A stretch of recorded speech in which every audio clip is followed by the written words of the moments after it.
Algérie-Part avait, pourtant, publié de nombreuses enquêtes et décryptages expliquant le processus à travers lequel la forte demande nationale en gaz naturel et en pétrole pénalise fortement les exportations du pays, qui chutent d'une année à une autre faisant perdre au pays une dizaine de milliards de dollars par an. En 2020, l'ex-ministre de la Transition énergétique et des énergies renouvelables, Chemseddine Chittour, avait également tiré la sonnette d'alarme. Lors d'une intervention sur les ondes de la chaîne Radio 3, cet ex-ministre avait expliqué clairement que des 2500 milliards de mètres cubes de gaz restants au pays et compte tenu du rythme de leur consommation, nous en avons pour une vingtaine d'années. D'où l'impératif, insistait-il, de consommer moins, en consommant mieux. Il faut savoir qu'en Algérie, le bouquet énergétique est dominé par la production d'énergie conventionnelle à partir des hydrocarbures, surtout le gaz naturel. La production d'énergie renouvelable est inférieure à 1%, solaire, éolienne. Faute de grosses ressources hydriques, l'hydroélectricité pèse moins de 2% dans la production énergétique algérienne. Une production dominée à plus de 93% par le gaz naturel et 99% de l'électricité consommée par les Algériens provient du gaz naturel. Le pays est donc totalement dépendant de son gaz pour tous ses besoins énergétiques. Or, le gaz commence à manquer cruel et à partir de 2030, l'Algérie risque de ne plus pouvoir produire suffisamment de gaz naturel pour sa propre consommation interne. Il est à noter à ce propos que le volume de gaz naturel qui est produit pour le marché intérieur est d'environ 45 milliards M3 depuis 2020 et dépassera les 55 milliards M3 en 2030. La consommation d'énergie par habitant en 2011 était de 1140 kWh en Algérie. Le taux d'augmentation composé, taux de croissance annuel, de la demande d'électricité est de 7% entre 2010 et 2020. La consommation d'électricité a dépassé les 75 à 80 TWh en 2020 et 130 à 150 TWh en 2030. Ces données confirment que l'Algérie sera confrontée à une crise énergétique si elle continue de dépendre entièrement de son actuel modèle énergétique, à savoir le gaz naturel pour produire de l'électricité et faire fonctionner le pays. Le réveil de Tebboune et de ses ministres s'explique surtout par le très décevant bilan des exportations des hydrocarbures du pays en 2021. Alors que les prix du baril de pétrole se sont envolés depuis au moins septembre dernier et les prix du gaz naturel ont connu une embellie financière inédite, l'Algérie pourra à peine gagner 30 ou 32 milliards de dollars alors qu'elle aurait engrangé plus de 45 milliards de dollars si elle pouvait réellement exploiter comme il se doit ses capacités d'exportation vers l'étranger, comme il a été expliqué récemment par Algérie-Part.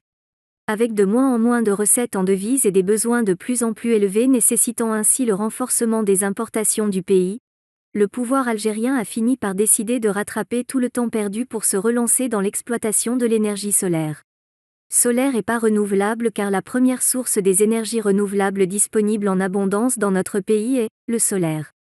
En effet, le potentiel en énergie solaire du pays est beaucoup plus riche que l'éolien.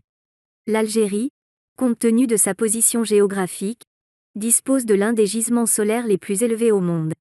La durée d'insolation sur la quasi-totalité du territoire national dépasse les 2000 heures annuellement et peut même atteindre 3900 heures, notamment dans les hauts plateaux et le Sahara. Ainsi, sur l'ensemble du territoire national, l'énergie solaire globale reçue par jour sur une surface horizontale d'1 mètre carré varie entre 5,1 kWh au nord et 6,6 kWh dans le Grand Sud.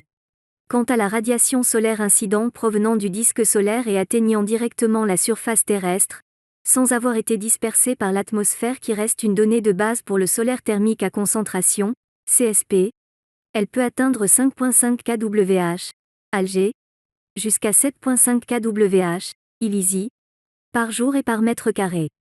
C'est cet immense potentiel que l'Algérie veut exploiter. Cependant, le constat scientifique a démontré que l'énergie éolienne est beaucoup plus efficace pour produire de l'électricité et la distribuer. En effet, une seule éolienne peut produire la même quantité d'électricité en kWh, kWh, que des milliers de panneaux solaires. Techniquement, l'énergie éolienne est donc plus efficace que les panneaux solaires. Les éoliennes peuvent produire de l'électricité 24 heures sur 24 puisqu'elles ne dépendent pas de la lumière du soleil. Dans la majorité des pays développés, comme par exemple l'Allemagne ou l'Espagne, la plus grande composante de l'électricité produite depuis les énergies renouvelables provient de l'éolien. En Espagne, l'un des pays les plus ensoleillés de l'Europe du Sud, 20,3% de l'électricité est produite depuis l'énergie éolienne, 9,8% d'énergie hydraulique et 5,5% d'énergie solaire. Le potentiel de l'éolien en Algérie est, malheureusement, faible et encore dérisoire par rapport au solaire. Des études ont été commencées en Algérie pour approfondir la connaissance du potentiel éolien susceptible d'être exploité pour la production d'électricité. Pour une évaluation optimale de la ressource éolienne disponible sur un site donné, il est nécessaire de calculer la densité de puissance moyenne, WM2, du vent qui indique l'énergie disponible après conversion en électricité à la sortie d'un aérogénérateur.